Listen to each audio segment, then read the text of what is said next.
प्रेम से बोलिए संतोषी माता की जय। आज शुक्रवार के दिन आप सुनिए संतोषी माता की व्रत कथा। एक बार की बात है, एक बुढ़िया थी। उसके 7 बेटे थे। उसके 6 बेटे कमाते थे और एक बेटा निकम्मा था।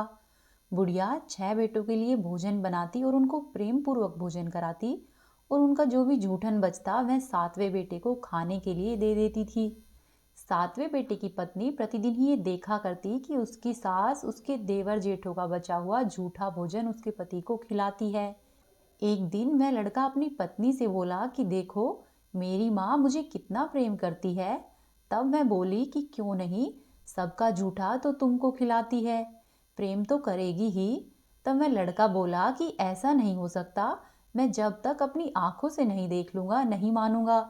मेरी माँ तो पकवान बनाकर मुझे बड़े ही प्रेम से खिलाती है। तब बहू हंसकर बोली कि देख लोगे तब तो मानोगे ही। कुछ दिन के बाद घर में त्योहार आया और घर में 7 प्रकार के भोजन बने, चूरमे के लड्डू बने। वह लड़का यह देखने के लिए कि मेरी पत्नी सही बोल रही है या झूठ बोल रही है, सिरदर्द का बहाना करके पतला सा कपड़ा ओढ़कर रसोई घर में जाकर सो गया और कहने लगा कि माँ मुझे सर दर्द हो रहा है, मुझे नहीं उठाना। जब उसके 6 भाई भोजन करने आए, तब उसने देखा कि उसकी माँ ने उन सब के लिए सुंदर आसन बिछाए हैं और उन्हें रसोई परोसी है और बड़े ही आग्रह करके प्रेम पूर्वक उन सबको भोजन खिलाया है। वह लड़का जिस कपड़े को ओढ़कर सो रहा था उसमें से सब कुछ देखता रहा। 6 लड़के जब भोजन करके उठ गए, तब माँ ने उनकी जूठी थालियों में से लड्डुओं के टुकड़ों को उठाया और उनका एक लड्डू बनाया। जूठन साफ करके बुढ़िया माँ ने उस 7वें बेटे को पुकारा और कहा कि 6 भाई भोजन करके चले गए हैं, अब तू ही बाकी है, उठ जा और भोजन कर ले। तब वह लड़का कहने लगा कि माँ मुझे भोजन नहीं करना, मैं कमाने के लिए परदेश जा रहा हूँ। तब माँ ने कहा कि कल जाए, उसकी जगह तो आज ही चला जा। तब वह लड़का बोला कि हाँ हाँ क्यों नहीं, मैं अभी जा रहा हूँ। ऐसा कहकर वह लड़का घर से निकल गया और सोचने लगा कि अब मैं कहाँ जाऊं और क्या करूं। तब चलते समय उसे अपनी पत्नी की याद आई। उसकी पत्नी गौशाला में उपले थाप रही थी। वह लड़का अपनी पत्नी के पास गया और उससे जाकर बोला कि हम जावे परदेस, आवेंगे कुछ काल में, तुम रहियो संतोष से अपना धर्म पाल। तब उसकी पत्नी बोली कि जाओ पिया आनंद से, हमारो सोच हटाए, राम भरोसे हम रहे, ईश्वर तुम्हें सहाय। दो निशानी आपनी देख धरू में धीर, सुधीमती हमारी बिसरियो राखियो मन गंभीर। तब वह लड़का बोला कि मेरे पास तो कुछ नहीं है, यह अंगूठी है। ऐसा करो तुम इसे ले लो और अपनी कुछ निशानी मुझे दे दो। तब उसकी पत्नी बोली कि मैं क्या दूं, मेरे पास तो कुछ नहीं है, मेरे पास तो यह गोबर से भरा हुआ हाथ है। ऐसा कहकर उसकी पत्नी ने उसके कुर्ते की पीठ पर गोबर के हाथ की एक थाप छोड़ दी। लड़का वहां से चला गया और चलते चलते दूर देश में पहुंच गया। वहां पर जाकर उसने एक साहूकार की दुकान देखी। वह उस साहूकार के पास जाकर कहने लगा कि भाई मुझे नौकरी पर रख लो। साहूकार को जरूरत थी और वह बोला कि ठीक है, तुम यहाँ पर काम कर लो। तब लड़के ने पूछा कि मुझे तनख्वाह क्या दोगे। तब साहूकार ने कहा कि यह तो काम देख कर तय करेंगे, यदि तुम्हारा काम अच्छा हुआ तो तनख्वाह अच्छी मिलेगी। फिर वह लड़का बिना कुछ कहे काम करने लग गया और वह प्रतिदिन ही सुबह 7 बजे से लेकर रात में 10 बजे तक नौकरी करने लगा। कुछ दिनों में ही दुकान का सारा लेन देन, हिसाब किताब और ग्राहकों को माल बेचने का सारा कार्य वह लड़का देखने लगा। साहूकार के 7-8 नौकर थे। वे सब के सब चक्कर खाने लगे कि यह तो बहुत होशियार है।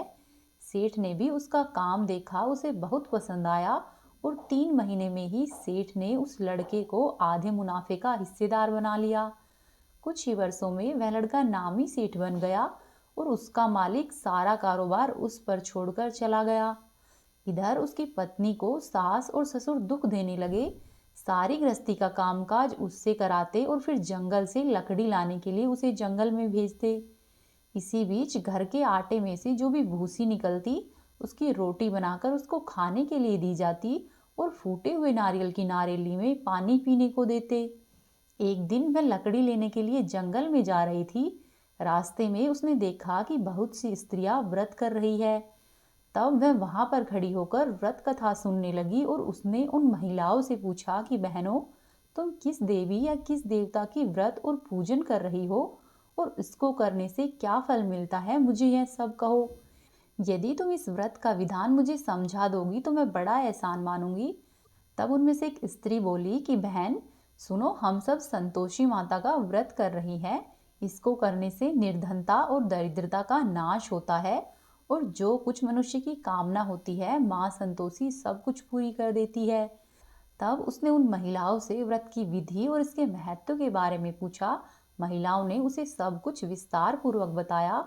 तब वह स्त्री बोली कि ऐसा करना, 1.25 आने का गुड़ और चना लेना, इच्छा हो तो 5.25 आने का लेना या फिर 1.25 रुपये का भी अपने हिसाब से ले लेना।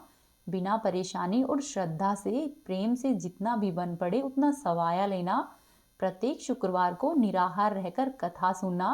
बीच में किसी भी शुक्रवार को नहीं छोड़ना। लगातार ही इस नियम का पालन करना। यदि कोई कथा सुनने वाला नहीं मिले तो घी का दीपक जलाकर उसके आगे या फिर जल के पात्र को अपने सामने रखकर कथा कहना। जब तक कार्य सिद्ध नहीं हो तब तक इसी नियम का पालन करना और जब तुम्हारा कार्य सिद्ध हो जाए तब इस व्रत का उद्यापन करना। यदि किसी के ग्रह खोटे भी हो तो भी माता रानी वर्ष भर में ही कार्य सिद्ध कर देती है। फल सिद्ध नहीं होने पर उद्यापन बीच में नहीं करना चाहिए। उद्यापन में 2.5 सेर आटे का खाजा तथा इसी परिणाम से खीर तथा चने का साग भी लेना चाहिए। 8 लड़कों को भोजन कराना चाहिए। जहाँ तक हो सके देवर जेठ या बंधु भाइयों के लड़के लेने चाहिए। यदि नहीं मिले तो रिश्तेदार या फिर पास पड़ोस के लड़कों को बुलाना चाहिए। उन्हें भोजन कराकर अपनी सामर्थ्य के अनुसार दक्षिणा देनी चाहिए। ऐसा करके माता रानी का नियम पूरा करना चाहिए। उस दिन घर में खटाई नहीं खानी चाहिए। यह सुनकर बुढ़िया के लड़के की बहू उधर से चल दी। रास्ते में उसने लकड़ी के बोझ को बेच दिया और उन पैसों से जो भी गुड़ और चना मिला वो ले लिया और माता के व्रत की तैयारी करके आगे की ओर चली। सामने मंदिर देखकर मैं पूछने लगी कि यह किसका मंदिर है, तो सब कहने लगे कि यह तो संतोषी माता का मंदिर है। यह सुनकर वह माता के मंदिर में जाकर उनके चरणों में गिर गई और दीन होकर विनती करने लगी कि हे माँ, मैं निपट अज्ञानी हूँ, व्रत के कुछ भी नियम नहीं जानती, मैं दुखी हूँ। हे माता, हे जगत जननी, मेरे दुख को दूर करो, मैं तुम्हारी शरण में हूँ। माता को उस बहू पर दया आई। एक शुक्रवार बीता कि दूसरे शुक्रवार को उसके पति का पत्र आया और तीसरे शुक्रवार को उसके पति का भेजा हुआ पैसा आ पहुंचा। यह देखकर जेठ और जिठानी मुंह सिकोड़ने लगे और उसके लड़के बहू को ताने देने लगे। कहने लगे कि काकी के पास तो पत्र आने लगे हैं, रुपया आने लगा है, अब तो काकी की खातिरदारी बढ़ेगी। तब बेचारी बहू सरलता से कहती कि भैया, कागज आवे रुपया आवे, हम सब के लिए ही अच्छा है। ऐसा कहकर मैं आंखों में आंसू भरकर माता संतोषी के मंदिर में आकर माता रानी के चरणों में गिरकर रोने लगी और कहने लगी कि माँ, मैंने तुमसे पैसा कब मांगा है, मुझे पैसे से क्या काम है, मुझे तो अपने सुहाग से काम है, मैं तो अपने स्वामी के दर्शन मांगती हूँ। तब माता रानी ने प्रसन्न होकर उससे कहा कि जा बेटी, तेरा स्वामी जल्दी आएगा। यह सुनकर बहू खुशी से बावली हो गई और घर में जाकर अपना काम जल्दी जल्दी करने लगी। अब संतोषी माँ विचार करने लगी कि इस भोली पुत्री को मैंने कह तो दिया है कि तेरा पति आएगा, लेकिन कैसे आएगा, वह तो सपने में भी याद नहीं करता है, उसे याद दिलाने के लिए मुझे ही जाना पड़ेगा। इस तरह माताजी उस बुढ़िया के बेटे के पास जाकर स्वप्न में ही प्रकट हो गई और कहने लगी कि साहूकार के बेटे सो रहा है या जागता है। तब मैं कहने लगा कि माता, सोता भी नहीं हूँ और जागता भी नहीं हूँ, कहो मेरे लिए क्या आज्ञा है। तब माँ कहने लगी कि तेरे घर बार कुछ है कि नहीं।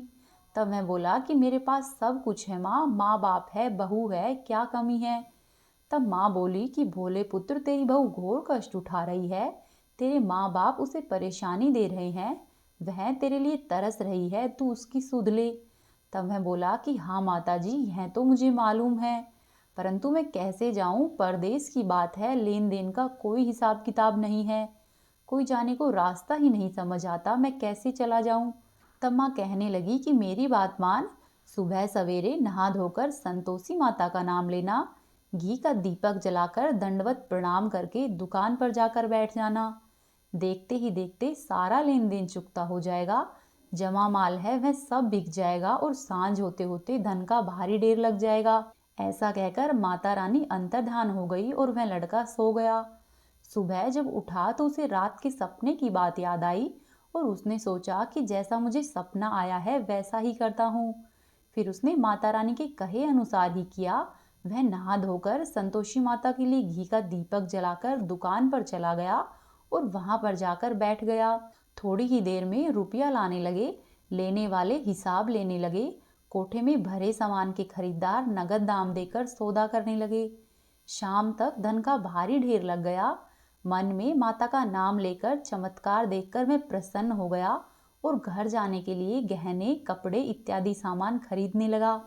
वहां से काम निपटाकर मैं तुरंत ही अपने घर के लिए रवाना हुआ। उधर दूसरी तरफ उसकी पत्नी जंगल से लकड़ी लेने जाती है और लौटते वक्त माताजी के मंदिर में विश्राम करती है। वह मंदिर तो उसके प्रतिदिन रुकने का स्थान था। वह माता रानी से पूछती है कि हे माता, यह धूल कैसी उड़ रही है। तब माता कहती है कि हे पुत्री, तेरा पति आ रहा है।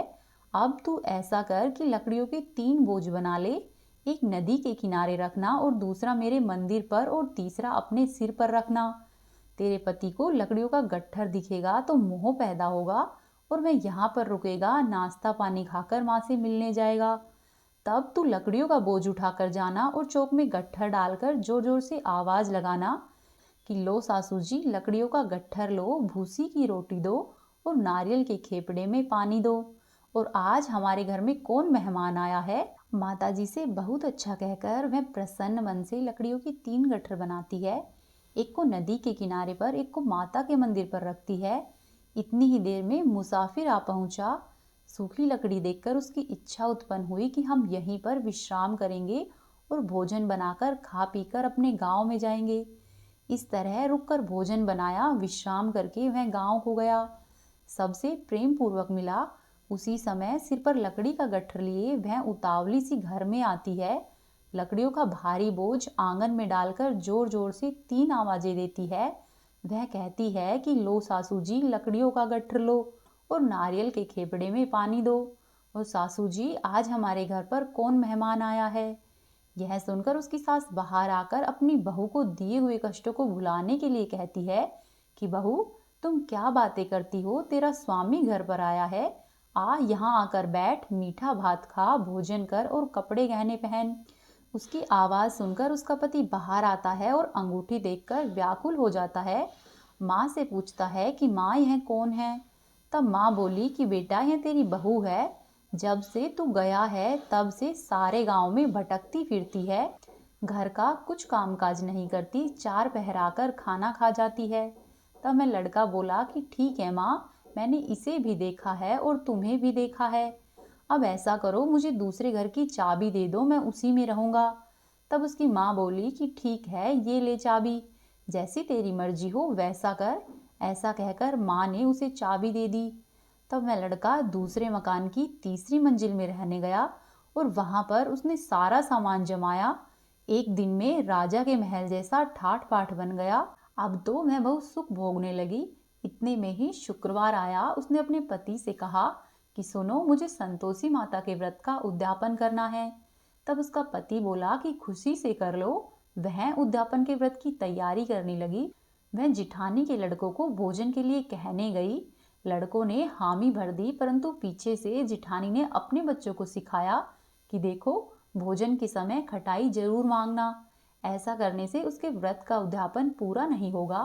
फिर जब लड़के जीमने आए तो उन्होंने भरपेट खाना खाया, परंतु खाना खाने के बाद कहने लगे कि हमें तो खटाई दो, खीर का खाना हमको नहीं भाता है। यह देखकर हमें अरुचि होती है। तब मैं कहने लगी कि भाई, खटाई किसी को नहीं दी जाएगी, यह तो संतोषी माता का प्रसाद है। तब लड़के उठकर खड़े हो गए और बोले कि लाओ, हमें पैसे दो। भोली बहू कुछ जानती नहीं थी, उसने दक्षिणा में पैसे दे दिए। लड़के उसी समय हट करके दुकान पर गए और वहां से इमली की खटाई ली और उसको खाने लगे। यह देखकर बहू पर माताजी का कोप हो गया। राजा के दूत उसके पति को पकड़कर ले गए। जेठ और जेठानी उसको ताने मारने लगे। कहने लगे कि लूट लूट कर धन इकट्ठा करके लाया है, अब सब मालूम पड़ जाएगा जब जेल की हवा खाएगा। बहू से ये सब कुछ सहन नहीं हुआ। वह रोती हुई माता जी के मंदिर में गई और कहने लगी, हे माता, ये तुमने क्या किया? हंसाकर अब अपने भक्तों को रुलाने लगी हो। तब माता रानी बोली कि बेटी, तूने उद्यापन करके मेरे व्रत को भंग किया है। तब मैं कहने लगी कि माता, मैंने अपराध किया है, मैंने तो भूल से लड़कों को पैसे दे दिए थे और उन्होंने उसी वजह से व्रत को तोड़ा है। मुझे क्षमा कर दो, मैं फिर से तुम्हारा उद्यापन करूंगी। तब माँ बोली कि ठीक है पुत्री, अब फिर से ऐसी भूल मत करना। तब वह कहती है कि ठीक है माँ, अब भूल नहीं होगी, अब आप जैसे बताओगी वैसा ही होगा। तब माँ बोली कि जा पुत्री, तेरा पति तुझे रास्ते में आता हुआ मिलेगा। फिर वह मंदिर से निकल गई और रास्ते में उसे उसका पति आता हुआ मिला। तब वह पूछने लगी कि आप कहाँ गए थे? तब उसका पति कहने लगा कि मैंने जो इतना धन कमाया है, राजा ने उसका टैक्स मांगा था, मैं वहीं भरने गया था। तब बहू प्रसन्न होकर बोली कि अच्छा हुआ, अब घर को चलो। कुछ दिनों के बाद फिर से शुक्रवार आया। तब मैं बोली कि मुझे फिर से माता का उद्यापन करना है। तब उसके पति ने कहा कि ठीक है, कर लो। बहू फिर से जेठ के लड़कों को भोजन के लिए कहने गई। जेठानी ने एक दो बातें सुनाई और सब लड़कों को सिखाने लगी कि तुम सब लोग पहले ही खटाई मांग लेना। लड़के भोजन से पहले ही कहने लगे कि हमें खीर नहीं खानी, हमारा जी बिगड़ता है, कुछ खटाई खाने के लिए दे दो। वह बोली कि खटाई किसी को नहीं मिलेगी, आना हो तो आओ, नहीं तो नहीं आओ। सब लड़के वहां से उठकर बिना भोजन किए हुए ही चले गए। तब वह ब्राह्मण के लड़कों को लेकर आई और उन्हें भोजन कराने लगी। यथाशक्ति दक्षिणा की जगह एक एक फल दिया। संतोषी माता प्रसन्न हो गई। माता की कृपा होते ही 9वें मास में उसके चंद्रमा के समान मुख वाला एक सुंदर पुत्र पैदा हुआ। पुत्र को पाकर प्रतिदिन माता जी के मंदिर में जाकर वह दर्शन करने लगी। माता ने सोचा कि यह तो रोज रोज मंदिर आती है, क्यों न ऐसा करूं, आज मैं ही इसके घर को चलूं। ऐसा सोचकर माता ने भयानक रूप बनाया। गुड़ और चने से मुख को सांड लिया, ऊपर सूंड के समान होठ, उस पर से मक्खियां भिन भिन कर रही थी। जैसे ही माता रानी ने देहली पर पैर रखा, उसकी सास जोर जोर से चिल्लाई कि देखो रे, कोई चुड़ैल डाकिनी चली आ रही है, लड़कों इसे भगाओ, नहीं तो यह किसी को खा जाएगी। तब लड़के भगाने लगे और चिल्लाकर खिड़की बंद करने लगे। बहू रोशनदान में से सब कुछ देख रही थी। प्रसन्नता से पागल बनी और चिल्लाने लगी कि आज मेरी माताजी मेरे घर पर आई है। वह बच्चे को दूध पिला रही थी, बच्चे को हटाती है। इतनी ही देर में सास का क्रोध फट पड़ा। वह बोली कि इतनी क्या जल्दी है कि बच्चे को ही पटक दिया। इतने में माँ के प्रताप से लड़के ही लड़की नजर आने लगे। वह बोली कि सासू माँ, मैं जिसका व्रत करती हूँ यह वही संतोषी माता है। सबने माता रानी के चरण पकड़ लिए और विनती करने लगे कि हे माता, हम मूर्ख हैं, अज्ञानी हैं, तुम्हारे व्रत की विधि भी नहीं जानते हैं, व्रत भंग करके हमसे बड़ा अपराध हुआ है। हे माता, आप हमारा अपराध क्षमा करो। इस प्रकार से माता प्रसन्न हुई। हे माता रानी, जैसे आप बहू पर प्रसन्न हुई है और जैसा फल बहू को दिया है, वैसा ही सबको देना। जिसका जो भी मनोरथ हो उसका पूर्ण करना। प्रेम पूर्वक बोली संतोषी माता की जय।